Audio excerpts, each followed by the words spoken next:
People like you do not belong here." The words left Victoria Harrington's mouth with sharp precision, delivered in a tone she had perfected through years of quiet exclusion. A split second later, her son Ethan hurled a warm chocolate croissant at the back of Dr. Aisha Reynolds' head. It struck with a soft but jarring thud, sending streaks of chocolate through her hair and down her collar. Pain shot across her scalp. Humiliation followed with equal force.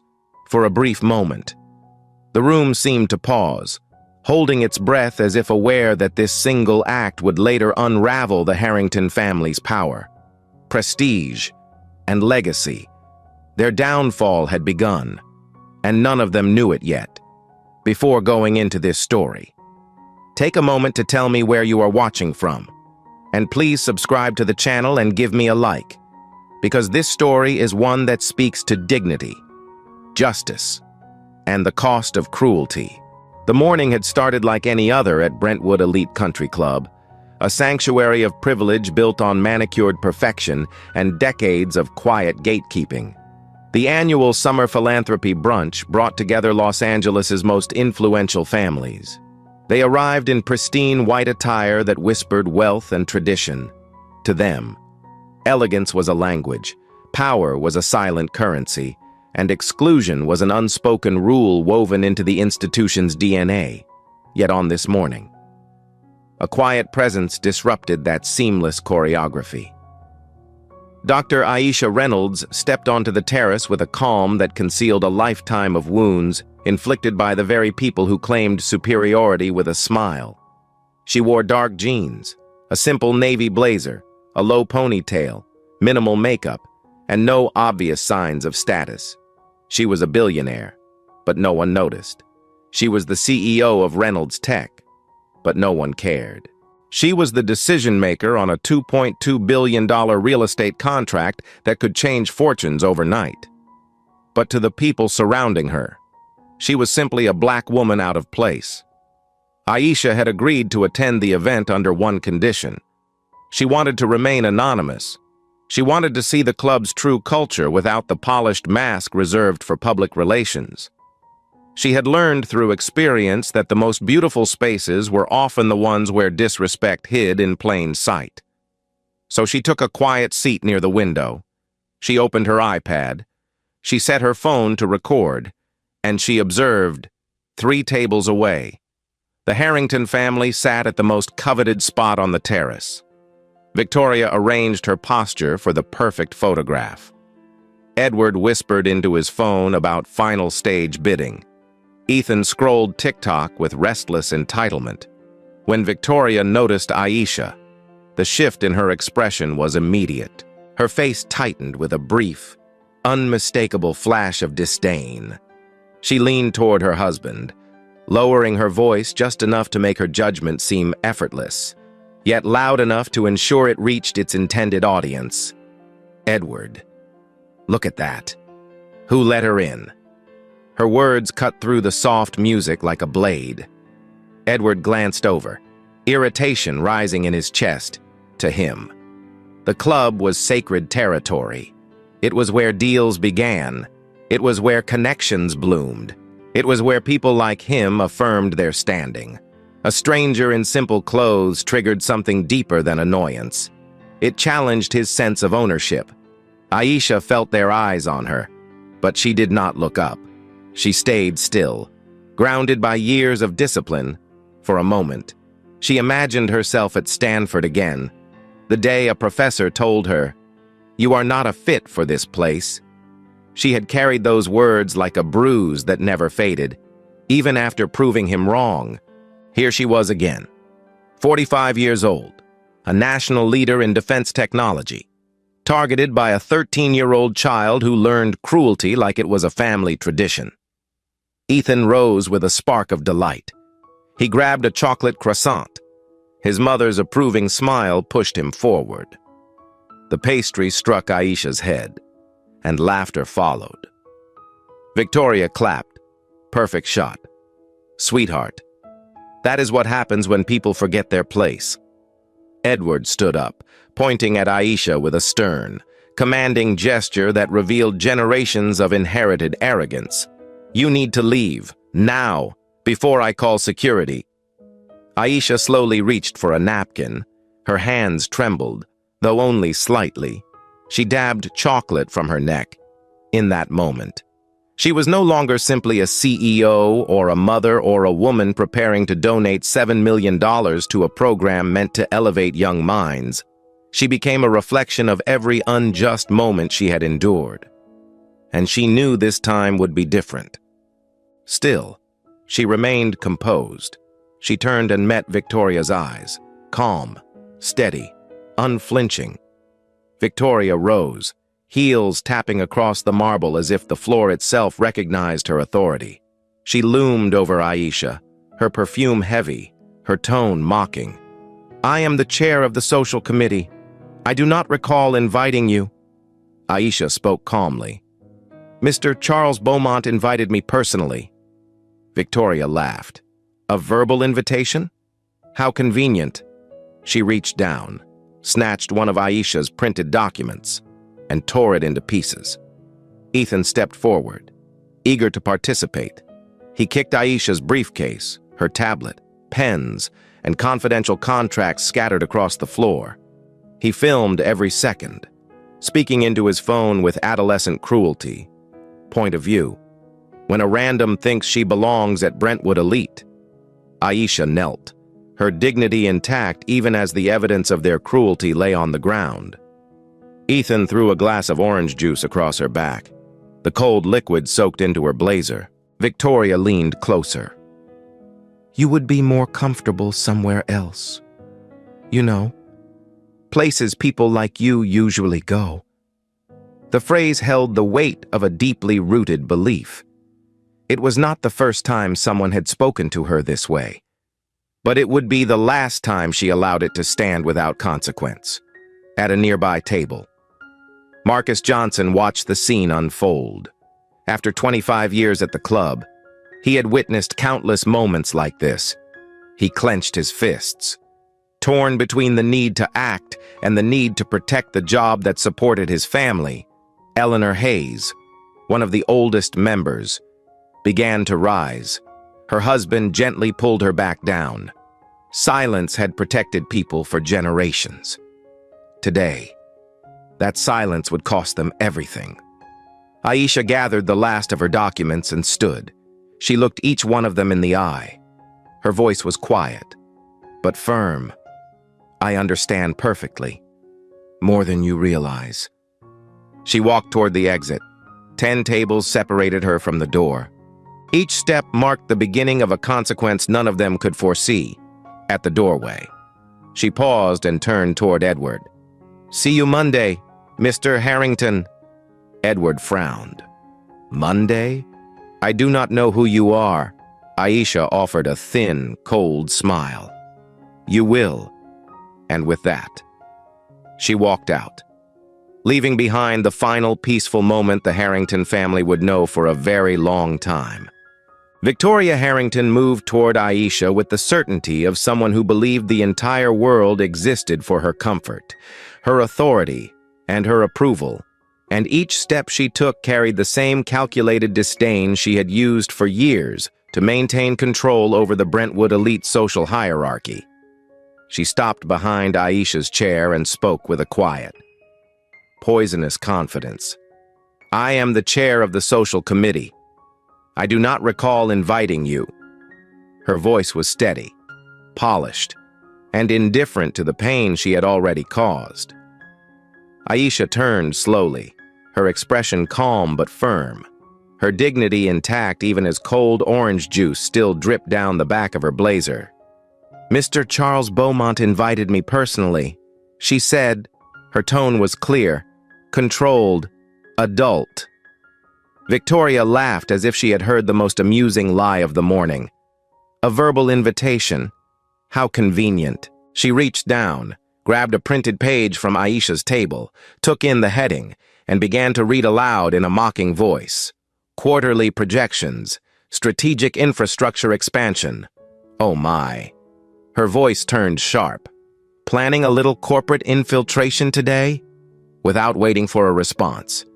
She tore the paper into quarters and allowed the pieces to fall at her feet. Ethan saw her action as permission, as encouragement, as a cue. He rushed forward and kicked Aisha's briefcase, hard. The sound echoed across the marble floor as her tablet slid across the surface. Papers scattered, and pens rolled in every direction. Ethan pulled out his phone and began recording with triumph, lighting his face. "Point of view," he said. "When someone thinks she belongs at Brentwood Elite." His voice carried a tone he had learned from his parents, a tone that gleamed with entitlement and the thrill of humiliation. Aisha bent down to gather her papers. Her movements were quiet and deliberate, but inside her chest, a familiar ache stirred, the feeling she had learned as a teenager when she stood alone in spaces designed to keep her out, the ache of being belittled, not for her actions or achievements, but for her identity. Ethan lifted a glass of orange juice and flung it at her back. The cold liquid soaked into her blazer. The gasp from a nearby table was soft, but it existed. It was the first crack in the silence. Marcus Johnson stood near the kitchen doors. He had watched the club for decades. He had watched members glide through these halls with effortless certainty. He had watched countless moments that stung with the same cruelty now happening again. And each one had chipped away at him. On this morning, his hands trembled, not from fear, from recognition. He had stayed for his children, for his grandchildren, for the stability that employers like the Harringtons pretended they generously offered.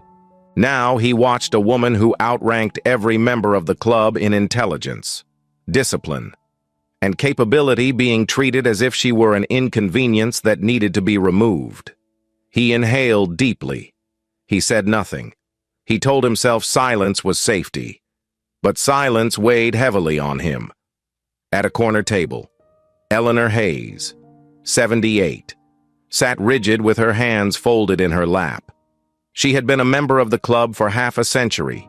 She had seen beauty, prestige, tradition, but she had also seen prejudice dressed in pearls and linen when Ethan threw the orange juice. She rose halfway out of her chair, prepared to intervene. Her husband placed a hand on her wrist. "Eleanor, sit." She hesitated. Then she obeyed. But her eyes stayed locked on Aisha's frame, bent over scattered papers, alone in a room filled with people who believed they had the moral right to mistreat her. Victoria circled Aisha like a predator circling prey. Her voice dropped to a low, cold whisper that carried far enough for 3 tables to hear. "What my husband is trying to say, politely, is that you would be more comfortable somewhere else," she said. Her eyes narrowed with deliberate cruelty. "You know, places people like you usually go." The words landed like a strike. Sharp, unmistakable, a direct declaration of how she viewed the world. Aisha picked up the last of her papers. She rose slowly. Her height gave her presence. Her composure gave her power. Her voice was soft but unbreakable as she looked directly at Victoria. "I understand perfectly," she said. Then she looked at Ethan, then at Edward, then at the tables surrounding her. "More than you realize." She turned toward the exit. Her steps were measured, steady, and grounded in a dignity no one in that room could diminish. Each step marked the beginning of a consequence too large for any of them to imagine. 10 tables stood between her and the door. 10 tables filled with eyes that watched but did not move. The silence felt heavy. It felt complicit. It felt like an old story being told again, in the same pattern, in the same tone, with the same indifference from those who chose comfort over courage. Aisha reached the doorway. She paused. She turned her head slightly toward Edward. "See you Monday, Mr. Harrington." The words were calm and certain. Edward frowned, confused. "Monday? I do not know who you are." Aisha's expression did not change. Her voice remained steady. "You will." She walked out. The glass doors closed behind her. The terrace returned to its quiet hum of privileged conversation. But an unease lingered in the corners, a sense that something irreversible had just happened, a sense that the balance of power they depended on, one that had always favored them, was about to shift. A subtle tremor began, small enough to ignore but strong enough to unsettle. The Harrington family remained at their table. Victoria adjusted her sunglasses. Edward whispered urgently into his phone. Ethan replayed his TikTok clip of Aisha being soaked with orange juice. He laughed. He felt important. He felt admired. What none of them knew was that his video would ignite the storm. What none of them understood was that every cruel word, every action, every recorded moment would soon become evidence. Evidence that would reshape their lives. Evidence that would fracture their reputations. Evidence that would expose the truth hidden beneath the white attire and polished smiles. And the woman they had mocked, quiet, composed, strategic, was already preparing for Monday because she had not come to Brentwood Elite seeking acceptance. She had come seeking clarity, and clarity had been delivered with unmistakable certainty. Edward Harrington's phone rang 45 minutes after the brunch incident, and the moment he answered, his entire posture shifted from casual arrogance to silent fear as Charles Beaumont's voice came through with an urgency he had never heard from the man who normally spoke with polished ease. "Edward, I have received more than a dozen messages about what happened at brunch. I need you to tell me exactly who that woman was." Edward sighed with irritation. "Some black woman in jeans claimed you invited her." The silence that followed lasted long enough for Edward to feel a cold unease settle around his ribs. "Edward," Beaumont finally said, each word carrying weight. "That woman was Dr. Aisha Reynolds." Edward frowned, almost laughing in disbelief. "What? No, that cannot be right." Beaumont's voice tightened. "She is the CEO of Reynolds Tech, the company your firm is bidding $2.2 billion against. I invited her personally to discuss a $7 million science, technology, engineering, and mathematics initiative commitment. And she was humiliated in front of the entire terrace." The phone nearly slipped from Edward's hand. His breathing changed. His thoughts scattered. He pulled up his browser with frantic urgency and typed her name. The Forbes cover filled his screen instantly. Her face, her resume, her power, all undeniable, and all directly connected to the project that was supposed to secure his family's legacy. Aisha Reynolds. The woman his son had soaked with orange juice. The woman his wife had mocked publicly. The woman he had threatened to remove from the club. Panic struck him with brutal force. "Victoria!" he called out, his voice sharp and trembling. "Come here! Now!" Victoria stepped into the room holding her phone, still laughing at Ethan's video, still unaware of the world that was about to collapse beneath her feet. Edward turned his screen toward her. The color drained from her face as she saw the headline, the name, the title, the truth. "No," she whispered, "this cannot be real."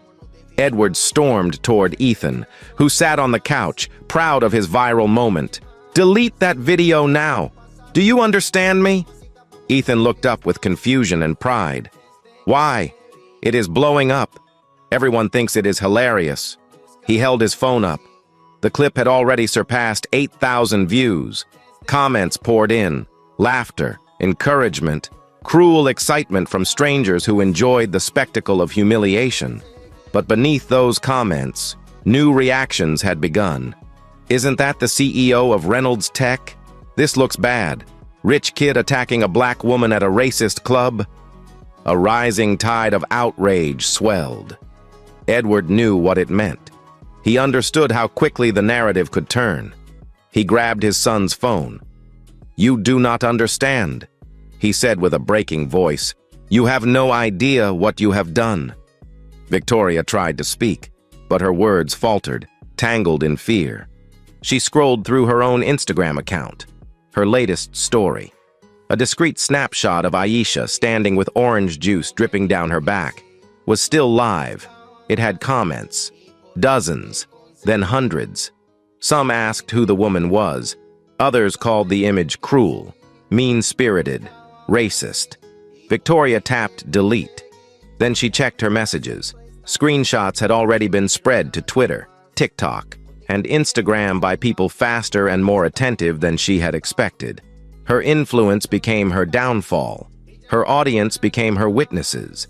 Her curated perfection became evidence. A notification appeared on Edward's phone. It was an email from Reynolds Tech. We regret to inform you that your firm is no longer under consideration for the Reynolds campus headquarters contract. Effective immediately. Edward dropped into a chair. His hands shook. The project was gone. The future revenue was gone. The trust of his board was gone, and his career now sat on a precipice he could not climb back from. He stared at the wall in stunned silence. A truth he had ignored for years finally confronted him. He had allowed entitlement to take root.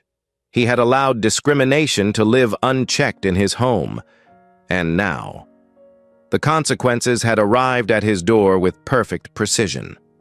Victoria paced the room in frantic circles, her voice trembling. "We can fix this. We can fix this. She cannot do this to us." Edward turned to her with exhausted disbelief. "Do you understand who she is?" He pointed at the screen. "She is not some random guest. She is not a person we can intimidate or charm. She has more power than anyone in this house has ever imagined." Ethan stood in the doorway. His face had changed. The pride was gone. The certainty was gone. He watched his parents fall apart and, for the first time, felt a weight he did not know how to carry. "Dad," he whispered, "I did not know who she was." Edward stared at his son. "You should not have needed to know who she was. You should have known how to treat a person." Ethan swallowed hard. Tears gathered. A rare flicker of self-awareness began to form, but the damage was done. Across Los Angeles, the first wave of headlines began to rise. Billionaire CEO humiliated at Brentwood Elite. Influencer encourages teen in racist prank. Real estate mogul's son films assault for TikTok. Edward's phone lit up again. This time, it was his senior vice president, then his general counsel, then a board member, then a client, then another. Each call carried the same message: alarm, disappointment, anger, uncertainty. The foundation of Harrington real estate began to crack, not from a financial collapse, but from a moral reckoning sharpened by the digital age. Victoria sank onto the couch. Her hands shook. She thought of the brunch, the confidence she felt, the superiority she believed she had earned. She thought of how easily she had laughed when Ethan threw the croissant. She thought of the pleasure she felt when she tore Aisha's document apart. And then she thought of Aisha's final words. "See you Monday." Victoria whispered them aloud. The sound trembled. Ethan wiped his face with his sleeve and stood frozen, unsure of what to do. For the first time, he felt the true weight of consequence. Outside the Harrington home, the world spun forward, screens lit up with the video of the croissant, the laughter, the cruelty. Millions of strangers now held a window into the truth.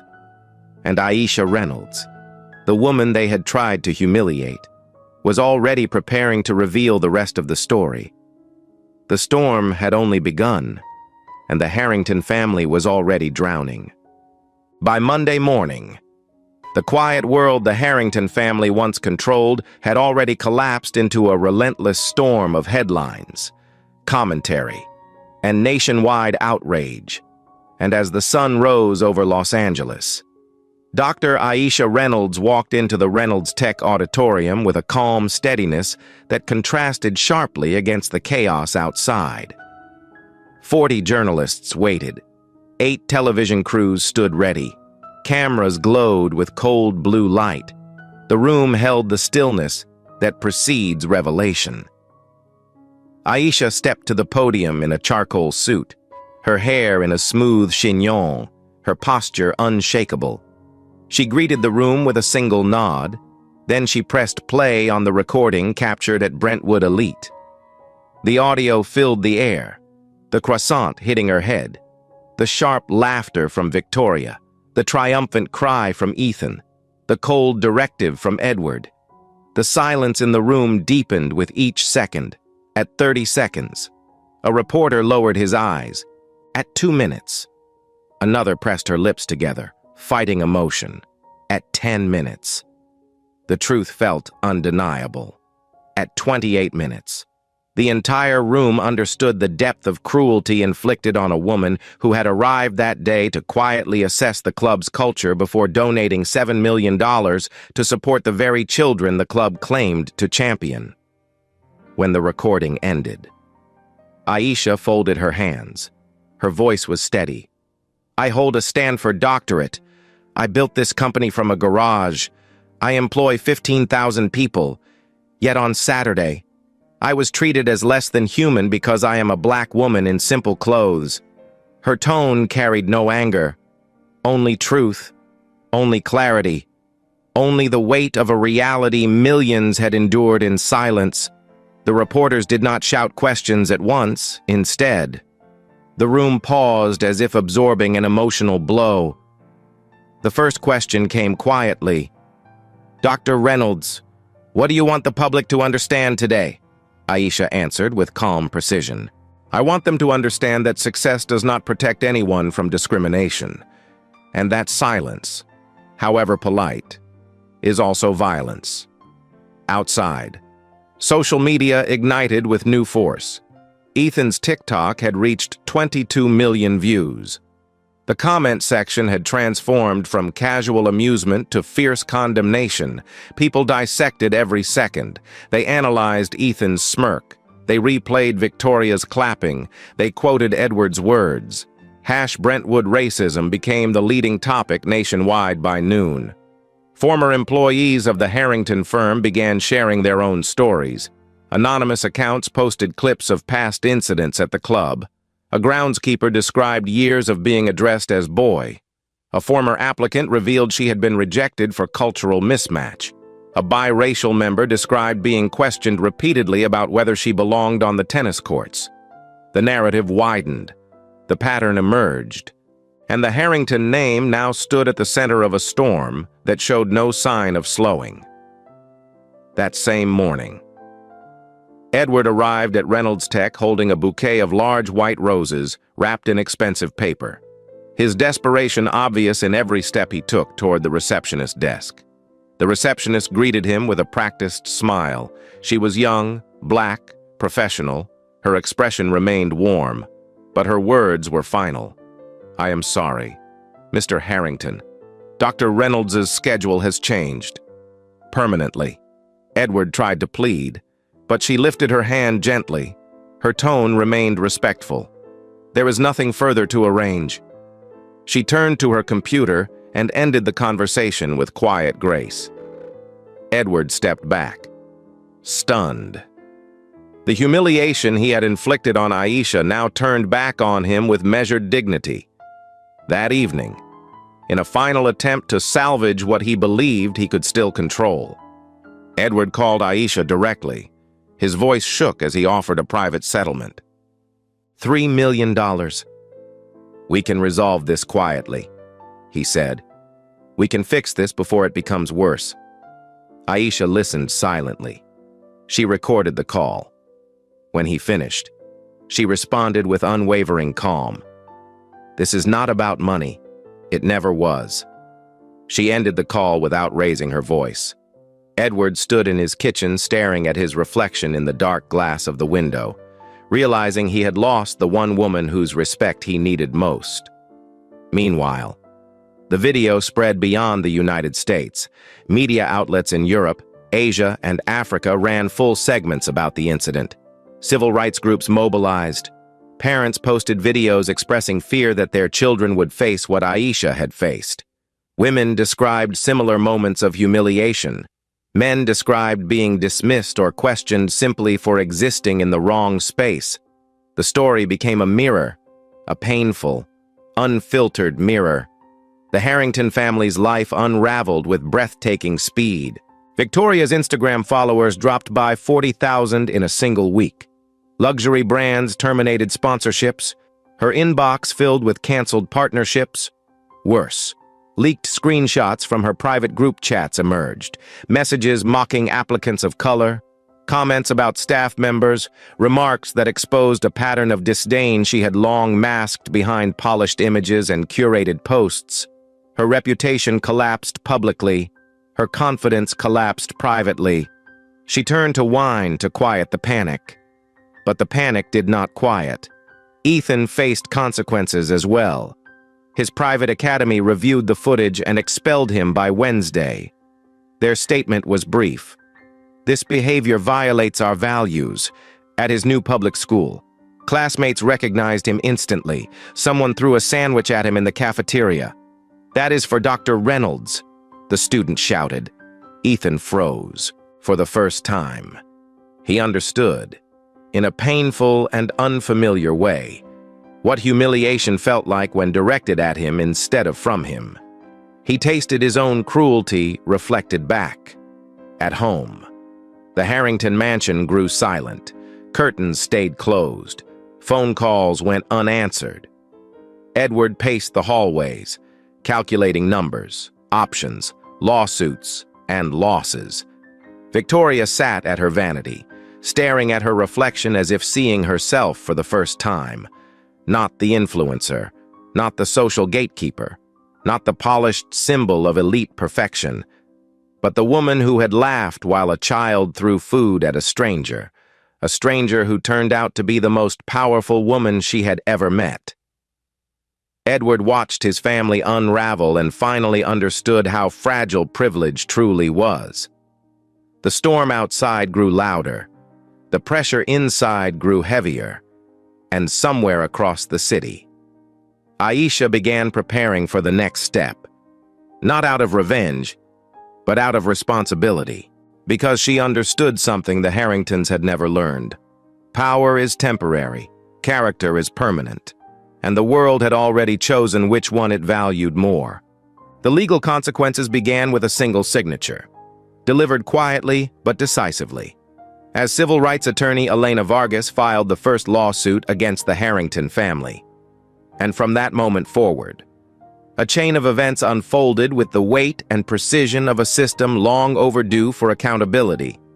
The suit named Victoria, Edward, and Ethan for assault, battery, defamation, and intentional infliction of emotional distress. Each claim carried a detailed account of the brunch incident. Each allegation was supported by audio, video, and witness testimony. Each page reflected the truth they had tried to deny. The lawsuit became public within an hour. Reporters camped outside the courthouse. Commentators analyzed every line. And the story that had begun as a viral clip of cruelty now evolved into a full-scale legal reckoning. The American Civil Liberties Union soon joined with a separate class action suit on behalf of families of color who had been denied membership at Brentwood Elite. Their stories came forward one by one. A black surgeon rejected for cultural incompatibility. A Latino entrepreneur told he would not feel comfortable here. An Indian-American couple dismissed with the phrase "membership is full," even as two white families were accepted the next week. These accounts formed a pattern too consistent to ignore.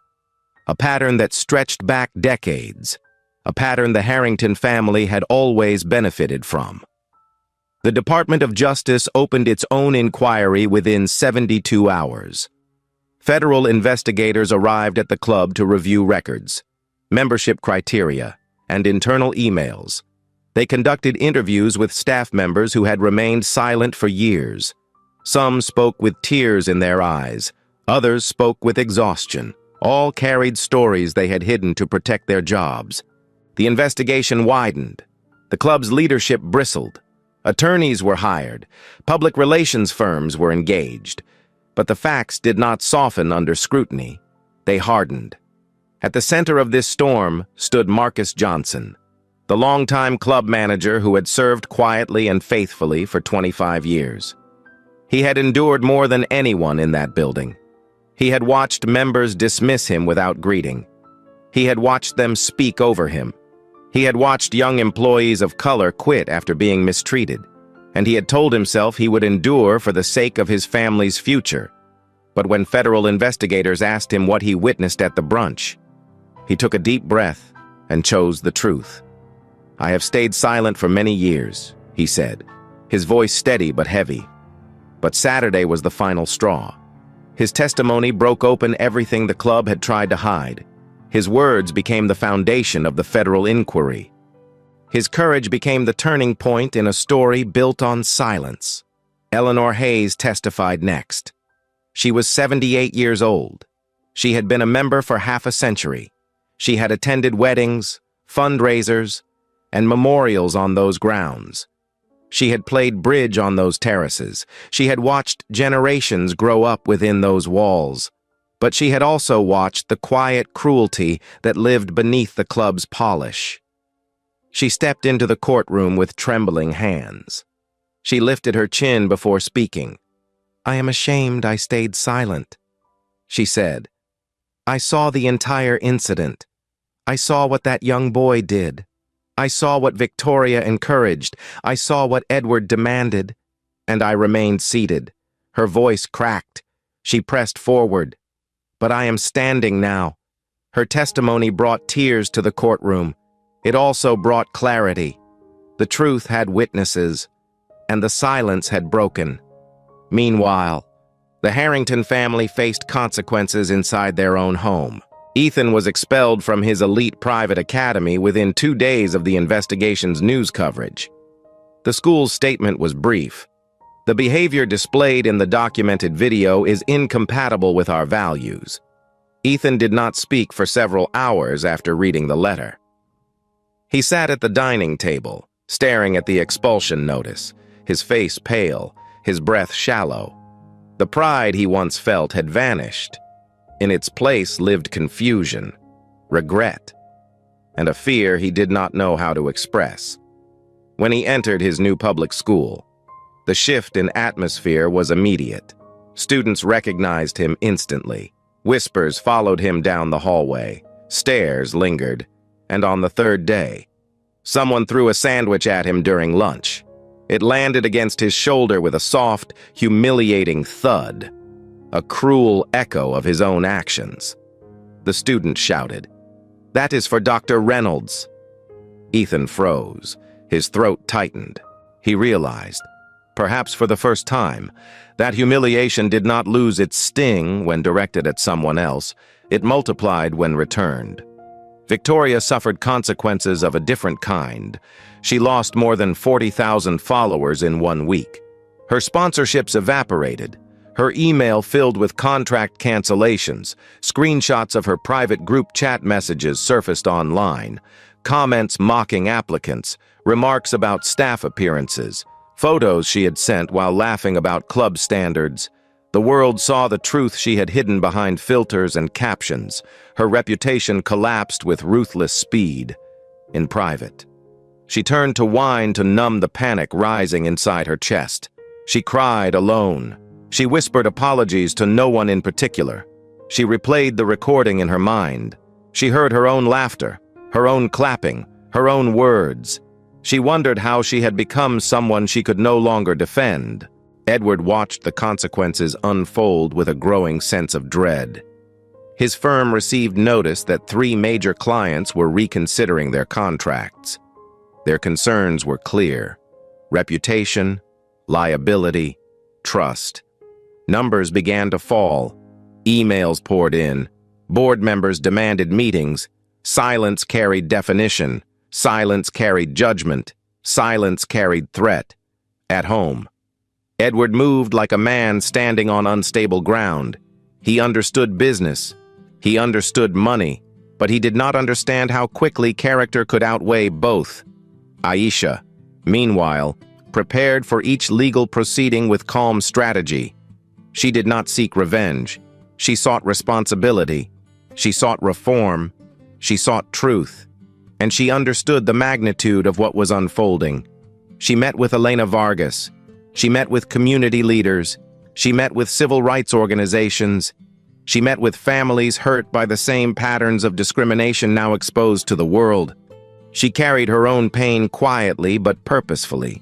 She carried the weight of her community with dignity and resolve. The lawsuits proceeded, the investigations expanded, and across Los Angeles, and across the nation.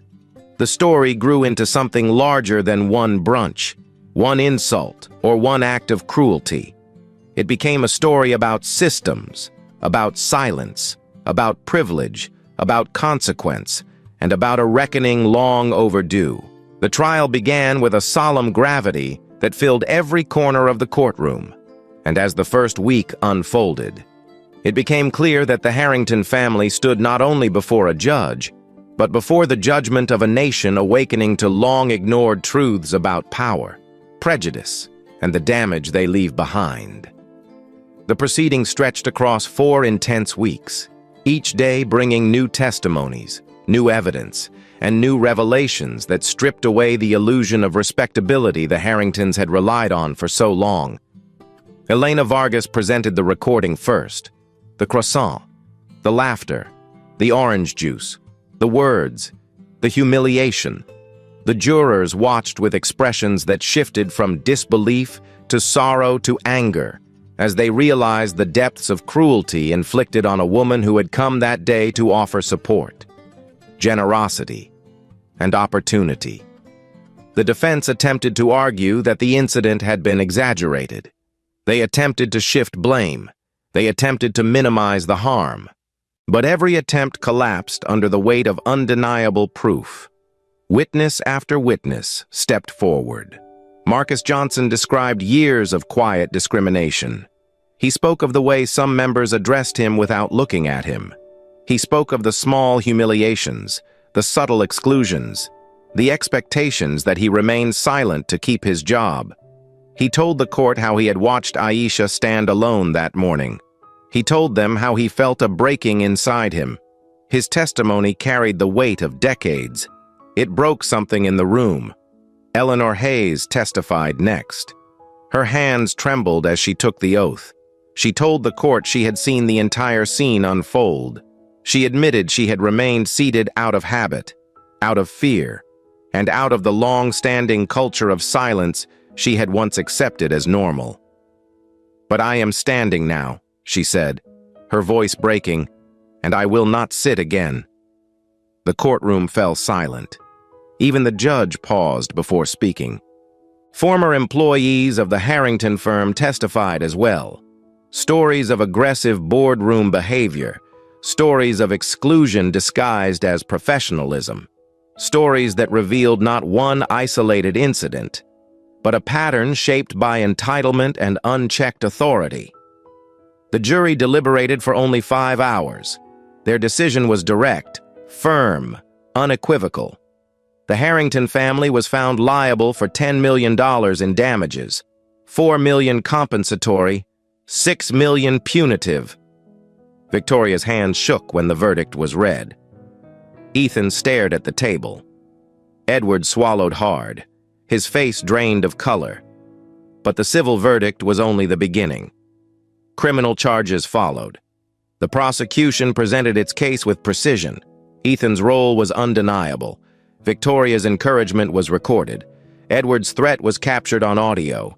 The judge sentenced them to 250 hours of community service each, 4 years of probation, and mandatory anti-bias education. Ethan received 2 years of intensive therapy and community service focused on supporting underprivileged youth of color.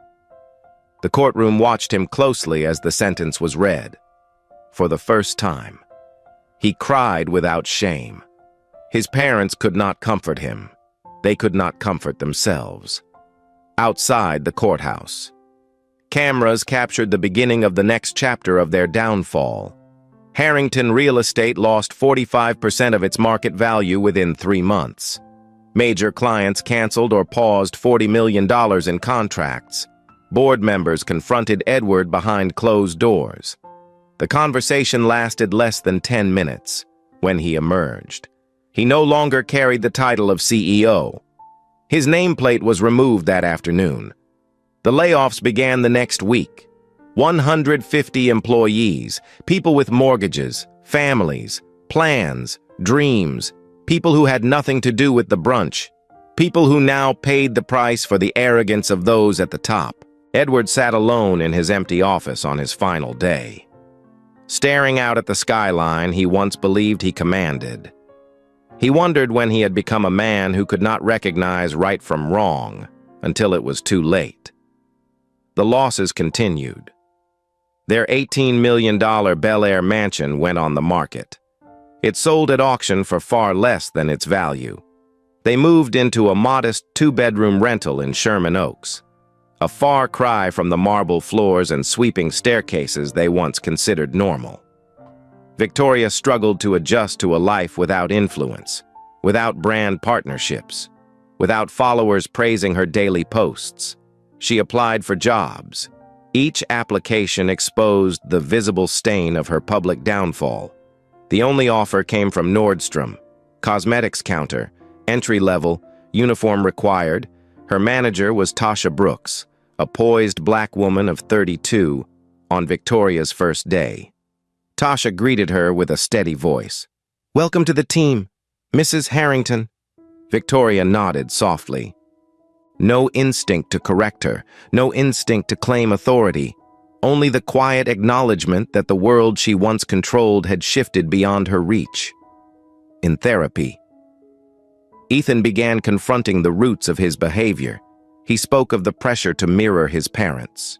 He spoke of the admiration he mistook for love. He spoke of how it felt to be hated by strangers for actions he barely understood. And he spoke of the guilt he carried for hurting a woman who had shown him nothing but dignity in return. His therapist told him he had the chance to become someone different, someone better, someone who learned from the cost of cruelty. His tears came easily then. They fell not from shame alone, but from the realization that he wanted to change. Edward found work consulting on affordable housing projects. The irony was not lost on him. It was the only field where his reputation had not been completely destroyed. He sat through meetings with community leaders. He listened to stories he had never heard before, stories of redlining, stories of rejection, stories of families forced out of neighborhoods by people like him. He felt the weight of a legacy he had inherited without question, and for the first time, he questioned all of it. The Harringtons' downfall did not end with a single verdict or a single headline. It stretched across months. It reshaped their lives. It stripped away the illusions they had built around wealth, privilege, and superiority. It forced them to confront the truth of who they had been, and it pushed them, painfully, reluctantly, into becoming something else, across the city. Aisha moved steadily forward with her work, her mission, and her purpose. She had not sought their destruction. She had sought accountability, and accountability had arrived, not with cruelty, but with clarity, because consequences are not revenge. They are the reflection of choices, and the Harringtons were now living inside the reflection they had created. The aftermath of the trial reached far beyond the Harrington family as Brentwood Elite Country Club confronted the consequences of its long-hidden culture. And under the pressure of public outrage, federal scrutiny, and internal revelations, the club agreed to a sweeping settlement that reshaped the very foundation of its identity. The class action case brought by the American Civil Liberties Union ended with a $15 million agreement, a historic figure for a private institution that once prided itself on exclusivity. The terms required the club to overhaul its membership structure entirely. At least 35% of new members over the next 5 years had to be people of color. A full-time diversity officer needed to be hired. Quarterly bias training became mandatory. Anonymous reporting channels were established. The board created new scholarship programs for underrepresented youth. 60 years of tradition began to shift. Yet not everyone accepted the change. 58 long-standing members resigned in protest, declaring that the club had lost its character. Their departures revealed the deeper truth that the club's character had been shaped not by excellence, but by exclusion, and for the first time in its history. Brentwood Elite chose transformation over nostalgia as the reforms took root. Dr. Aisha Reynolds turned her attention towards something far larger than the settlement she had won. She used a portion of her legal victory to establish the Beyond the Dress Code initiative, a $25 million program dedicated to providing science, technology, engineering, and mathematics initiative scholarships and leadership training for students of color and young women who showed ambition but lacked opportunity. She announced the initiative at a national civil rights conference before an audience of thousands. She spoke with quiet power. "I had the resources to fight back," she said. "Most people do not. So I fight for them." Her voice echoed with resolve. Her message resonated across the country. The initiative quickly became a model for corporations seeking to address systemic inequities with more than statements and promises. Meanwhile, the Harrington family struggled to build a new life from the ruins of their old one. Victoria continued working at the Nordstrom cosmetics counter. Each shift began with her tying her apron, smoothing the front of her uniform, and stepping into a role that required humility rather than influence. Customers treated her as an employee, not an icon. Some recognized her from the scandal, some did not. But every interaction forced her to confront the truth she had long avoided. Respect must be earned, not curated, not commanded, earned. She began therapy, encouraged by her manager, Tasha Brooks, the same woman she once would have dismissed without a glance. Their relationship evolved slowly, shaped by mutual professionalism and quiet acknowledgement of the past. Victoria listened more, spoke less, and carried herself with a softness she had never shown in public before. Edward's new consulting work exposed him to the side of real estate development he had never cared to understand. Affordable housing meetings, community forums, policy discussions. He listened to stories from families displaced by rising prices. He listened to young professionals struggling to find homes. He listened to advocates who had fought for years to gain a seat at the table. For the first time, he understood how deeply the industry he led had shaped lives in ways he had never noticed. His role was smaller now, but his awareness was greater. He sent personal apology emails to all 150 employees laid off after the collapse of his company. It did not fix the damage, but he sent them anyway, because silence was no longer acceptable. Ethan's transformation unfolded in a different way. His court-ordered therapy forced him to confront the source of his behavior. He spoke about growing up in a home where privilege was unquestioned and superiority was taught not with lessons, but with example. He admitted he had mimicked what he saw. He admitted he had laughed because his mother laughed. He admitted he had acted because he believed he was untouchable. His therapist helped him unlearn what had been taught so naturally and slowly. He began to understand empathy, to fulfill his community service requirement. Ethan began volunteering at a youth center in South Central Los Angeles, the same neighborhood where Aisha had grown up. At first, he moved with discomfort, unsure of how he would be received. But the children welcomed him without judgment. They asked about coding. They asked about robotics. They asked about things he knew. And for the first time, he felt the joy of helping instead of hurting. A year after the trial, during a community event celebrating the Science, Technology, Engineering, and Mathematics Initiative program funded by Aisha's initiative, Ethan approached her quietly. His posture was nervous. His voice was soft. "I am sorry," he said. "I am truly sorry." Aisha studied him for a long moment.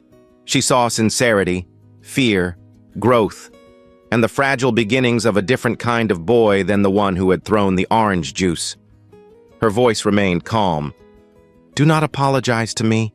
Change your behavior. That is the only apology that matters."